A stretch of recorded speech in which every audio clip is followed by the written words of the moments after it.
Hey guys, welcome back to Pillbox Movies. I'm Hank, and today I found out that there's a 2009 Japanese remake of Sideways. Sideways is a 2004 American comedy by Alexander Payne starring Paul Giamatti, Thomas Hayden Church, Sandra Oh, and Virginia Madsen. I had no idea this had a remake. I had no idea this is the kind of movie that constitutes a remake, but hey, maybe the Japanese audience knows what they want. This adaptation stars Fumio Kohinata, Katsuhisa Namase, Kyoka Suzuki, and Rinko Kikuchi. I've actually found out about this because I was scrolling through Rinko Kikuchi's IMDb. She's on last year's Tokyo Vice, which I've been watching recently. So yeah, I really like Sideways as a comedy. I'm wondering what aspects of it will translate well into a Japanese film. I'm excited to see. So yeah, without further ado, let's watch Sideways, or I'm going to sound racist saying this, Sidewaysu. And before we get started, don't forget to click the like button and subscribe for more old, obscure, and art house films. Oh, this is actually taking place in America, okay.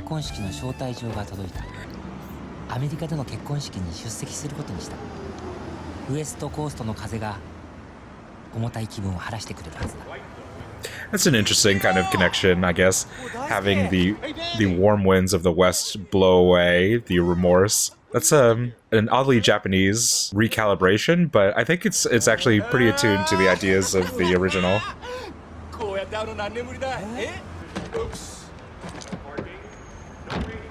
Oops.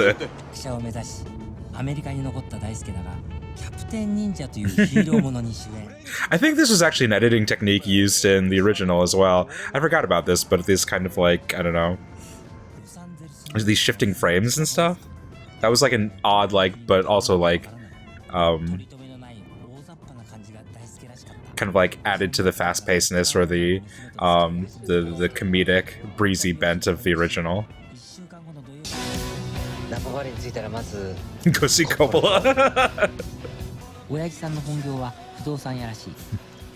Why would he fiction? Waste of time. The father-in-law who only reads non-fiction books, talking to the author, trying to get a fiction novel published. Something in the realm of, like, I think he says like Grier, like Alan Rob Grier.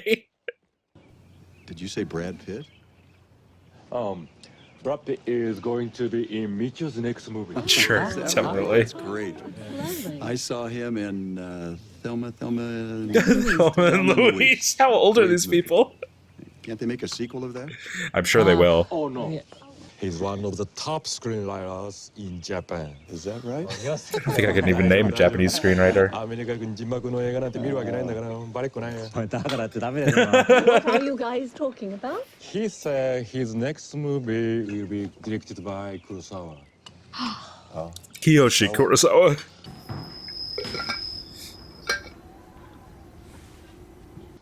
It must have been very difficult getting the time off. Just imagine Daisuke, the manager of a famous Los Angeles restaurant.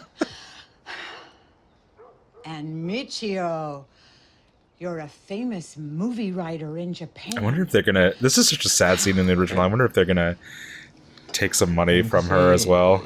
I almost forgot. Mayuko. She's working in the Bay Area. Oh. Now you just stay right there. I'll go get it for you. I'm interested to see how this scene develops, because it's... I know. Why don't you boys just take it? The Mustang. I know Mayuko would just love to see you in it, huh? Great. This is actually a really instructive scene for me. We come get it. Oh, well, Bob, I got it. Interesting camera movements, though. You kind of get a sense of where the director's priorities are in comparison to Alexander Payne. You boys have fun and drive carefully. And don't do anything. Okay, so this scene is really interesting to me in comparison to the original scene. I'm recording this in like 2023. Alexander Payne just had a new movie come out called The Holdovers. I used to be a pretty big fan of Alexander Payne, but it's kind of like gradually depreciated in the ongoing years, in the intervening years. So I really don't have any interest in seeing The Holdovers, but if anything, this is actually reigniting my connection with Payne and like the subtleties and the deftness with which he executed on Sideways, because this scene is kind of like taken for its bare bones, and there's a lot of there's a lot of comparisons that can be made between this and the original. Like the humor is more blunt, the staging is more blunt, and whether by necessity of her being like a host family, as opposed to Paul Giamatti's character's actual what are the name of the characters in Sideways? Jack is Phyllis. Miles and Jack. That's right. Her being Miles's actual mother. The way the scene played out in the 2004 version, it actually played on a lot of different levels. There was Miles's own resistance to his mother, and Jack's needs for adoration at all times. Spray and wash. Spray and wash. And his mother being kind of like a busybody, but like wanting to please and affirm them all the time. And this really weird mix of Miles being embarrassed simultaneously by his mother, but also by his lack of progress in his own life. I just got divorced, Phyllis. He can't really come home with any real laurels to speak of. And it kind of culminates in this scene. This is another weird it doesn't matter. It culminates in the scene where his mother is talking about how good Miles was with his ex. Like, She was good for you. You so two were so good with each other, intelligent. and so sweet, and so it's funny to me personally because his ex in that movie is played by Jessica Hesht, and Jessica Hesht also plays Ansel Elgort's mother in Tokyo Vice, but that's not important. But there's so much subtlety at play in that scene. It's accomplishing so many goals simultaneously, and to watch this in comparison, like the things that they extracted from that scene, the things that they thought were important in that scene were the comedy angle and a little bit of the like humiliation angle, but you can kind of tell in the acting, in the staging, Are you sure you boys don't want to stay for dinner? It's no trouble. that they were really just like hitting it beat for beat and not really concentrating on the interior lives of these characters. Like comparatively, I think that this is going for like something that's more shot, that's more compositional than Sideways. Sideways is really laid back in its filming, but that's because Sideways really wants to get into the performances. It's like really creeping deep into it's like working its way very gradually into these close-ups, especially of Paul Giamatti, of Miles's like eyes and his expressions, his exasperation with the world, which is ultimately a projection of his exasperation with himself. And it's really making me reflect on how well done the original movie is. So I'm kind of like rekindling an old romance with Alexander Payne right now watching this movie, and I wasn't expecting it to go that way. Maybe I should watch Sideways again. Who knows? もう出かけないし飲むだろ何言ってんだよ。パーッと街に繰り出そうぜ。独身最後だ。いろんなお姉ちゃんと遊ばないと。Oh my god! Today we are featuring the Private Reserve Cabernet Sauvignon. You make it sound so simple. I'm a great guide. Could you give me guidance in my life? Is this a Sandra Oh character? They had a similar kind of flirtation. Uh-oh. I think he's jealous. Oh no. That scene is iconic. The scene of Sandra Oh just walking away, slapping her own ass. No, I need to be spanked.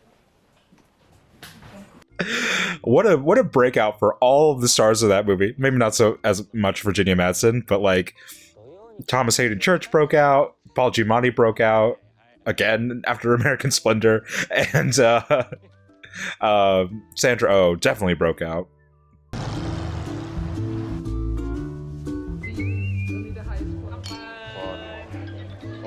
おー来た来た来た来たおいここのカベルネ This is again something that I want to touch upon. I just like I've never been to the Napa Valley, so I can't really say about these individual producers or restaurants, but just like the difference between this and the 2004 version. I think the way the 2004 version was shot was just like, it felt like warmer, it felt more intimate and close up, and all of the like restaurants and providers, the wineries, they all felt like local businesses or independently owned. And there's kind of like an escalation that happens in the movie that they're trying to avoid these big producers, these like Frass Canyon, it's a joke. These mass production distilleries or wineries that just like literally like dump hundreds of gallons of wine a day, and that kind of culminates in the scene of them actually going to one of the big producers in the area. And I don't know if the producers that the wineries that they're going to in this, or the restaurants they're going to in this, are the independent kind or the mass production kind, but the way that it's filmed, it feels so kind of distancing and like commercial that you don't feel the same kind of like you don't feel the same kind of coziness that's in the 2004 version. So all this kind of feels very mass produced and for a tourist as opposed to a wine enthusiast, a winologist.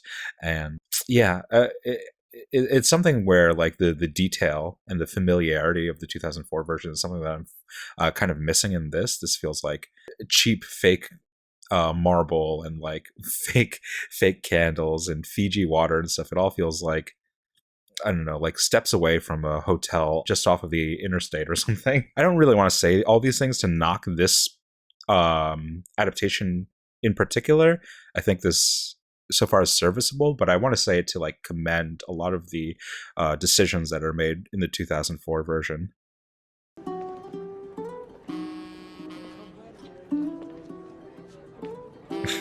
That centerpiece is garish. Who the hell came up with that? Is this shot in an actual restaurant? A fucking Italian flag with cutlery on it? You're Mr. Hattori, aren't you? I used to watch you with my brother when I was a kid. Are they supposed to be American? Like Japanese American? Mina Parker, nice to meet you. Okay, Mina's playing, or Rinko's. Kikuchi's playing the Sandra Oh character. Mayuko?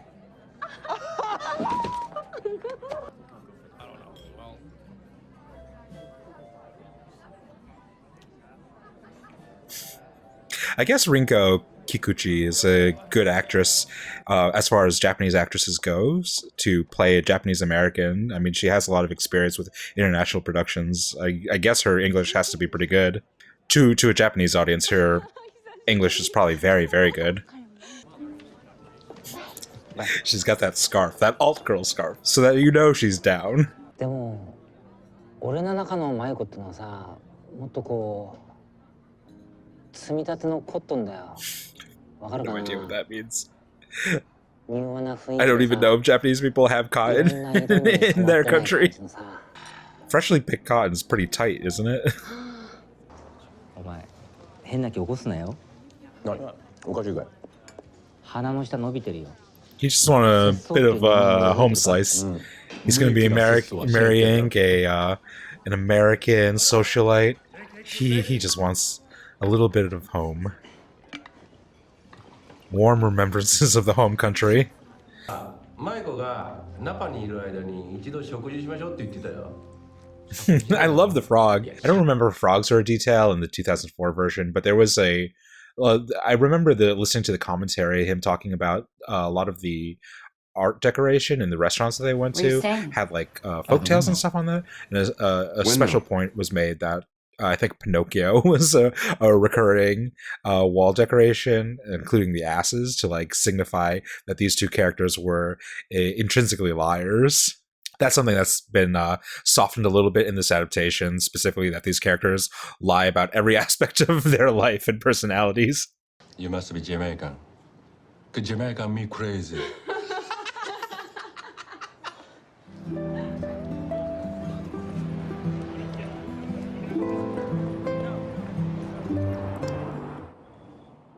It's so weirdly wide in comparison to a lot of Sideways. I mean, I've seen the last time I saw Sideways was probably 15 or 16 years ago, but this feels like oddly remote. Hi, how are you today? I get Welcome to the Old Faithful Geyser, Calistoga, California. Do they do all the casting in Japan? Why are all the English-speaking people like Russian? 3 for the children. If you have AAA card, $1 off each person. You have AAA card with you to give you discount? AAA. But I get the reasoning for wanting to do a lot of wide shots in order to showcase like the scenery, to showcase the landscape.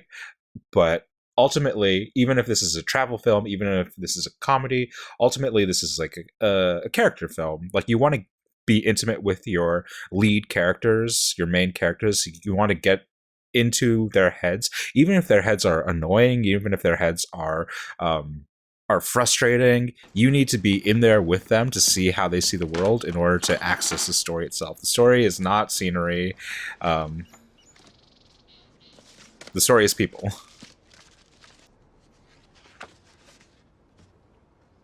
She's married. You're getting married on Saturday? What?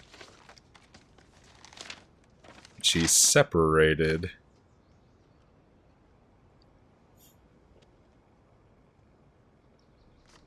Dude, she's married to Ichiro. That's insane. I wonder how she makes a commute from, like, Southern California to Seattle.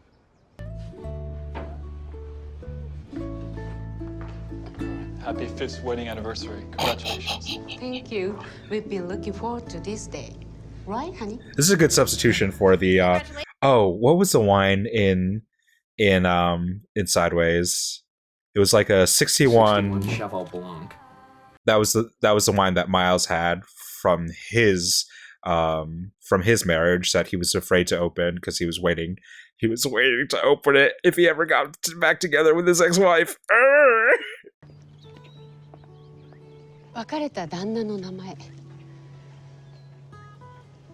Ex-husband. You don't need to be upset. She said ex-husband. なんだろう、関係修復のためっていうのかな。二人の間に流れてる空気を変えたくてナパ旅行したの。あと数年は頑張ろうっていう気持ちでここでワイン買ったのね。二人で。That's a sad story. それからどれぐらい持ったと思う？2 years? 1ヶ月。1ヶ月持たずに壊れちゃった。Yeah, I think I'm gonna pause for a second. I think that this feels a little bit fancier to me, and not necessarily in a good way. That it comes across a bit bougie, where this isn't the most important dynamic in the 2004 version, but something that's like charming or characteristic of Sideways is that they're like on the ground kind of people. Virginia Madsen's character and Sandra Oh's character are both servers at a wine bar. Hi, Miles. Thomas Hayden Church is a kind of like out-of-work actor. Miles is a teacher.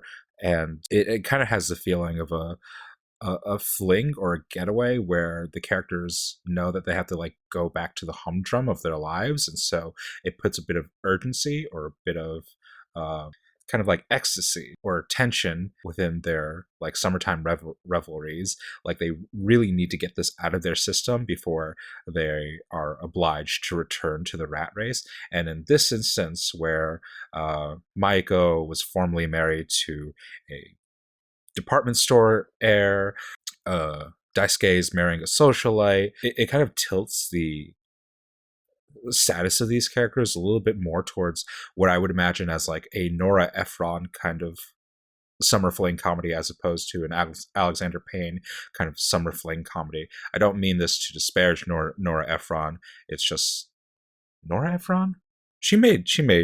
She's gotta have it, right? not she's gonna have it. Something's gotta give. Not Nora Ephron. That's wrong. Yeah, Nancy Meyers. Nancy Meyers is what I'm thinking. It kind of tilts it in that direction more. And I'm not saying that as a disparagement of Nancy Meyers, but I'm saying that this is something that I'm kind of like adjusting to in this version. 全部日本に置いてきたの。さっぱりしたわ。そっか。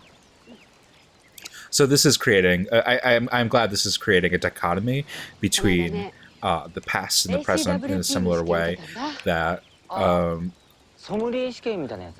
lot of the characters seem kind of tied to their pasts. That Daisuke is tied to the past of his former stardom. That Michio is tied to his past. That even in the case of Mina, she's tied to the way that she sees Daisuke based on watching him on television in her youth. And Maiko is the only character that's trying to move forward and trying to move away from the version of her that's tied to Japan, that's tied to the old ways. 止められるの待ってたのかもしれない。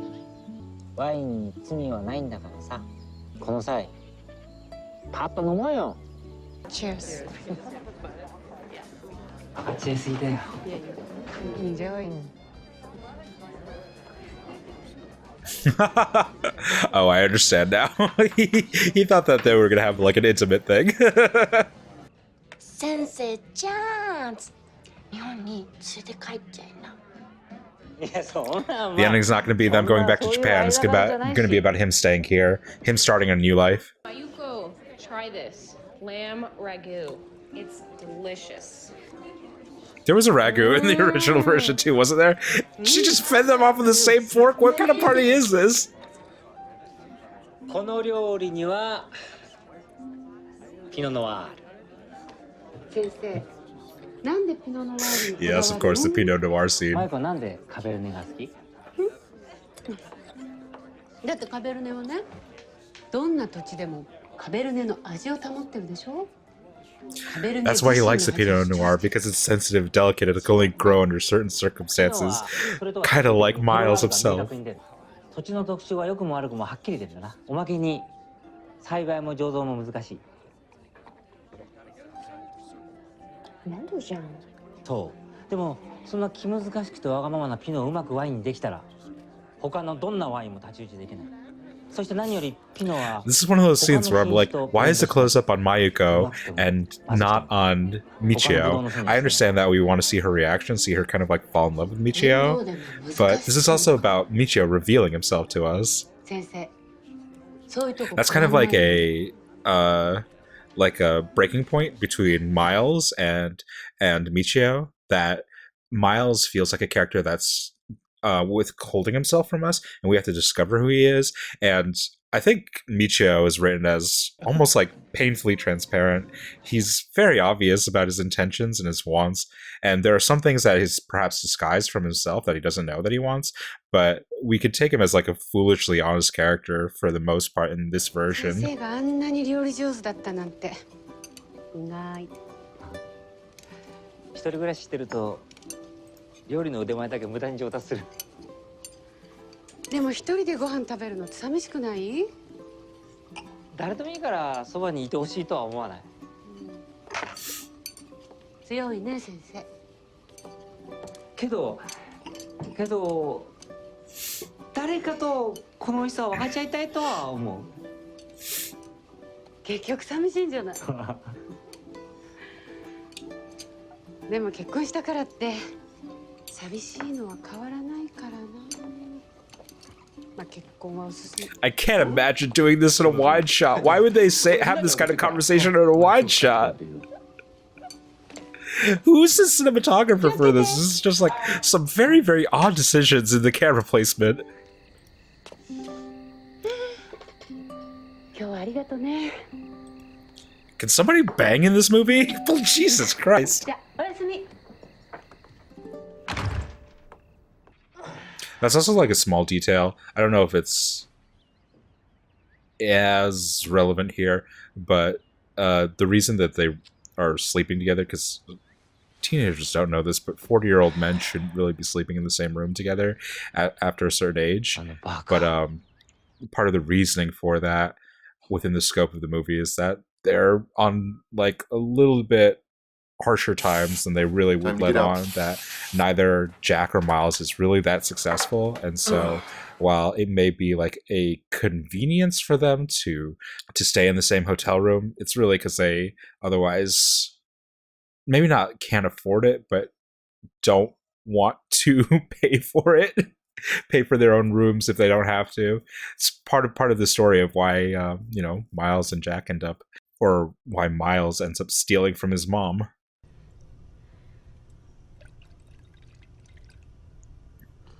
This movie is allergic to close-ups. Usually I'm not too fussed about close-ups. I could really do without them, but for a character study, which I'm finding more and more this isn't, it's so resistant to accessing its characters. But that fog is what helps to grow the high-quality grapes. All right? 先生ごめん。ちょっと行かなきゃ。ちょっとショップの方でトラブルが。私がワインを選んだ結婚式があるんだけど。どうしよう。You're gonna have to use Michio's expertise. 地元のレアものを今から揃えろっていうの。そんなの無理よ。ワイナリーいないならレストランでも小売店でもいい。知り合いのコレクターから揃えるのもいいんじゃないか。とにかく手伝うよ。先生。I kind of hate this as a plot point. The idea that Michio would have more knowledge on how to execute this than Mayuko, who does this as a job, is just infuriating. It's one of those things that's just like, yeah, so I don't know if this was the thought process, but sometimes I feel like writers, Hollywood writers, even foreign writers, take women characters and they're like, oh, well, you know, she just happens to be helpless in this specific area that is her job. Because there's reinforcement of tropes of the helpless woman through decades and decades of film history, and even if women have more equity in the workspace these days, that holdover from those generations of narratives, tropes, hasn't gone away yet. I'm at a point halfway through this movie where I kind of hit with some adaptations where I'm like, do people understand what adaptations are for? This is such a tricky thing with adaptations because you see so many like remakes or revamps, and they seem to work under the understanding that so long as they have the premise of the original, that's like the whole product, and the premise is not the product. The premise is like a base or a foundation where you kind of like fill it in. And like this seems to be under the understanding that what Sideways is a buddy comedy in the Napa Valley that is a rom-com, and that's that's the structure of Sideways, obviously, but that's so little of what makes Sideways appealing. Sideways isn't really appealing because of grape varieties. It's not really about wine tasting. That's memorable aspects to it, but it's not what makes it good. What makes it good is interesting characters, lots of sex that you wouldn't expect for a comedy like that, and a gently ramping up of stakes for a movie that's like a low stakes comedy to get so crazy and so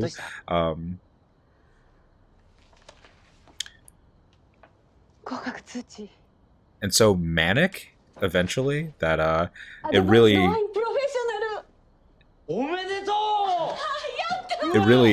gives you a sense of those characters and how crazy they are just underneath the surface. And this is like none of those things. They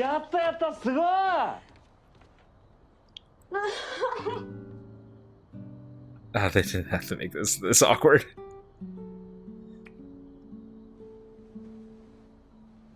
Sexless chemistry. Like, I don't know why they cast what appears to me like a children's entertainer in an adult comedy. This is like watching Ronald McDonald trying to do a sex comedy.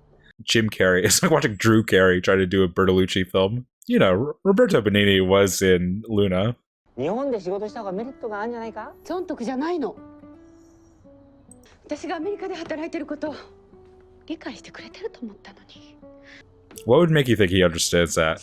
What makes you think he understands anything? 大変でも難しくても一生懸命作ったピノノワールの味が好きだって。日本に帰るっていう選択肢はないのかな？ I mean, this is we'll say for just analysis purposes. This is a compelling play on their dynamics that Mayuko is through this certification kind of like self-actualizing. She's like realizing her own purpose, her own dreams and stuff, and while Michio isn't opposed to that, he seems to tie his success, his future with Mayuko, with going back to Japan, with her like settling with him, and in that they come into conflict with each other. なあ、西麻布とかでカリフォルニアキュイジーヌの店ってどうよ？どうもこうもないよ。また朝帰りしといて大輔がそれか。ミナと相性いいみたいなんだよな、俺。Doing what? 日本的な心遣いに触れると Yeah, so it is all tying back into the idea that Japan represents the past in this instance, and America represents the future.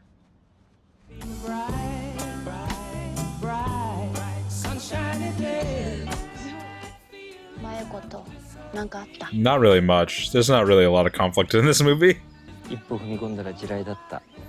Landmine. Oh man, I need to watch the original. Not now. Not now. It's weird watching a movie where mostly women driving. There's the earlier scenes of them in the Mustang, but the past 2 or 3 scenes where they've gone on a car ride, the women have been driving.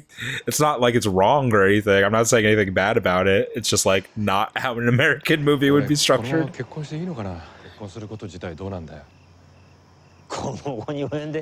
past the point of no return. You deceive me. I give my mind blindly.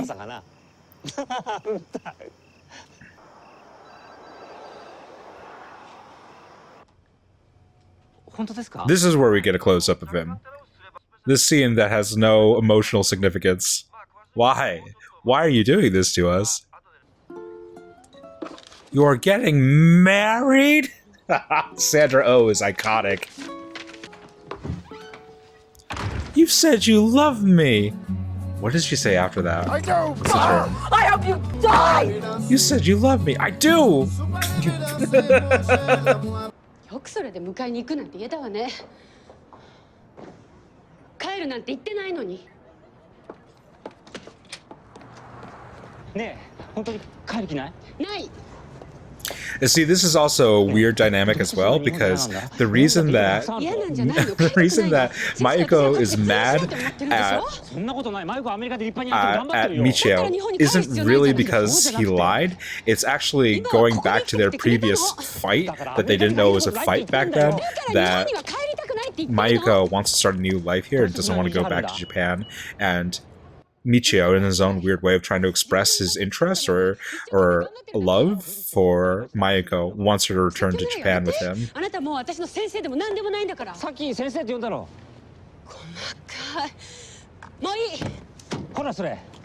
So once again, it's not a poor reflection on Michio. It's a continuation of a previous feud that they've had, a previous dispute that they've had. So once again, we're left to feel positive about Michio, but because we're given so many positive reinforcements about him, but he's not really done anything positive within the script itself, it just leaves his character feeling kind of vague and wishy-washy, whereas we spend so much time disliking Miles and judging his actions and saying, please don't do that, that when we get glimpses of his humanity or glimpses of moments of like reflection or meditation, we're really there for them. We really understand where he's coming from, who he is, where in moments he understands the mistakes he's made, and that reflects back on us, reflecting on our own actions and our own mistakes. It's a much more lived-in script, lived-in movie, the original is.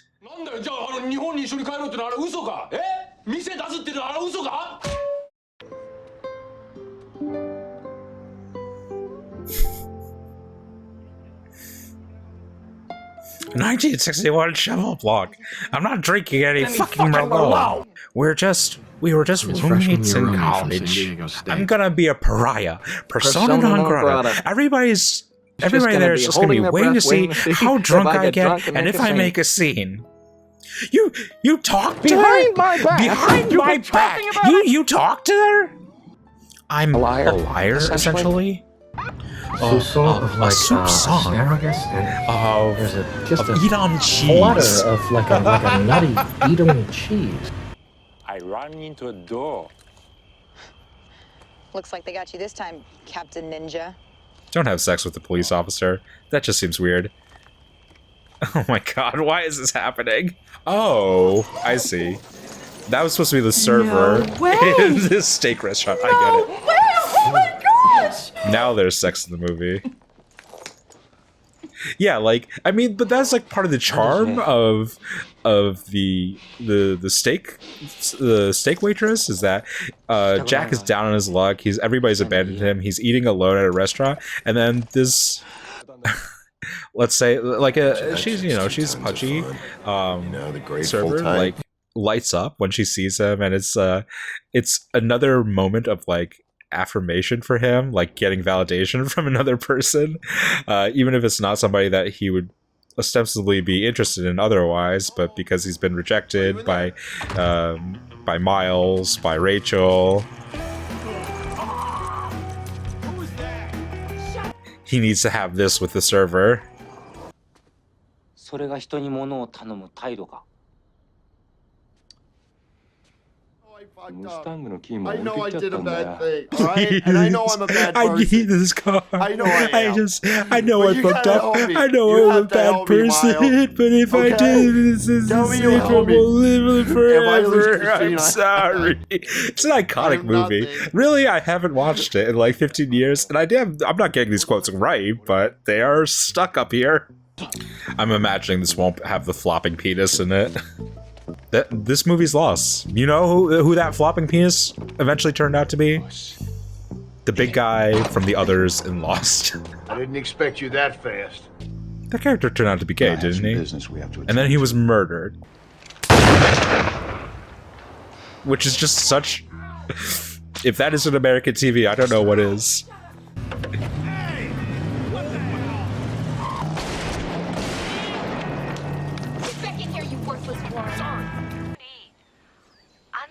I need it back. Is this really that important? Like, I get the... In terms of construction, this is like the last semblance of his relationship ending. I'll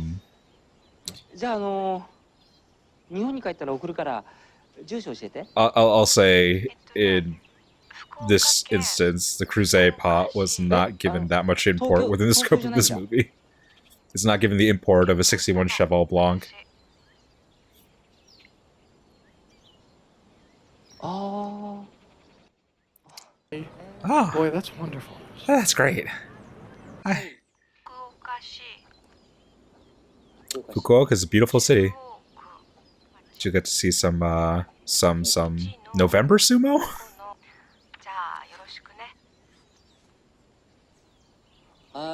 Okay. I do like this then. This is a good development, that it's not really the Creuset pot that sends him over the edge. It's that she moved away from Tokyo. That he'll never get another opportunity to connect with her again. Okay, I'm gonna pause for a second. Okay, so I've been like kind of hammering this movie over its head for not being really compelling in its theme work, in its character work, in its construction, and this is one instance where I want to take a step back and say it's actually a really good construction. Maybe not at the levels of Sideways 2004, but something that is actually really good theming in this movie and ties into the idea that Michio wants to go back to Japan. He wants to go back to the past, that he's stuck in between the present and the past. Is that you think that he only wants to bring Mayuko back to Japan with him because that's his connection with her, that he wants to revitalize himself in his home country where he feels safe and familiar, and so that's why he wants to bring her back with him to Tokyo. But this revelation actually perhaps gives a different light onto his character, that he's actually in between spaces, both with Mayuko and with Keiko, that the reason he wanted to bring Mayuko back to Tokyo and specifically is so that he could live in this space where there's possibilities with Mayuko and there's possibilities with Keiko, that he could entertain these two different possibilities and not have to sacrifice either one. And so that's actually a really core negative aspect to his character, and that's, I think, the first we've really gotten, other than him being kind of toothless and him being unsuccessful. This is the first instance we get of a character deficiency where he is an active participant in it. He's making a decision and it reflects on his moral framework. And so this, I actually really applaud the movie for working its way up to, and not revealing in the beginning. It's something that we needed to see, we needed to discover about this character. So this, I like. That's funny. A rewrite. Oh, that sucks.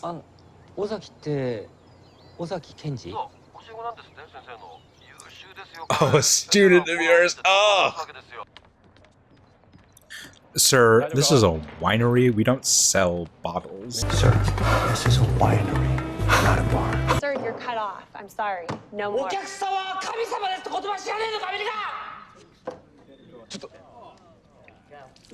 Sir, you need to leave. His mom just died. His mother just died. I'm really missing Maya's monologue at this point. I didn't talk about it because I think of it as the most memorable part of the movie, but you know, obviously this is skipped right over that. But sometimes, you know, I like to think of the lifetime of, I like to think of the life of the grapes, where they were grown, who harvested it, whether it was sunny that day, whether there was rain. I like to think about who harvested it, whether or not they've passed. Picked the grapes, and if it's an old wine, how many of them must be dead by now? And it tastes so fucking good.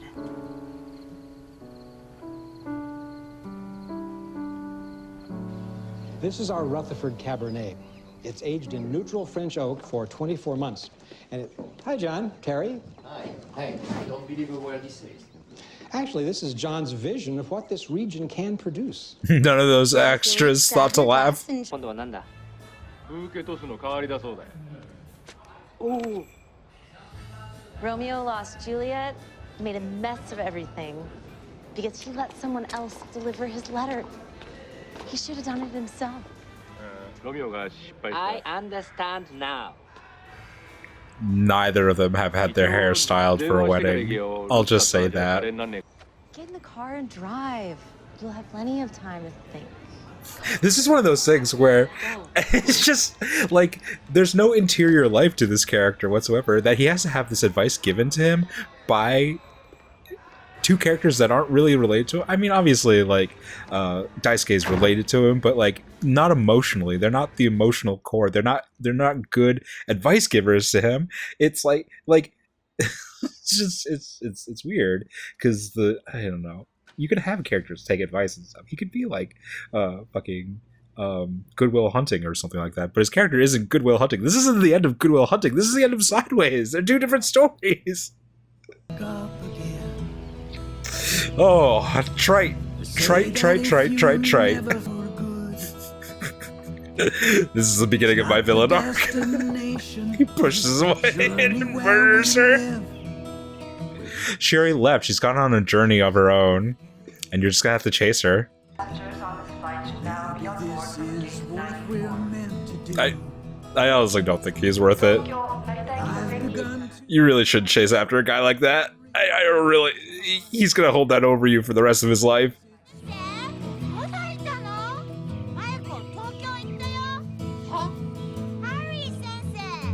You gotta catch her on that blade.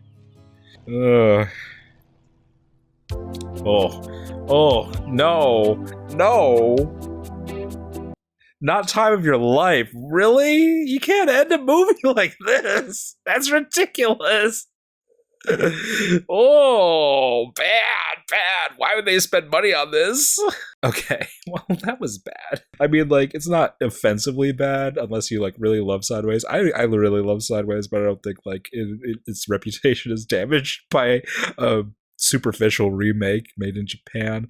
Yeah, this is one of the pitfalls of remakes, of adaptations. Like, the concept is the catchy part of any IP, of any story, of any movie, but a catch is advertisement. It's a hook to get people in the theaters. Like, what makes a movie good is substance, and if you base your entire movie around a hook with no substance, then you're making an ad for a good idea.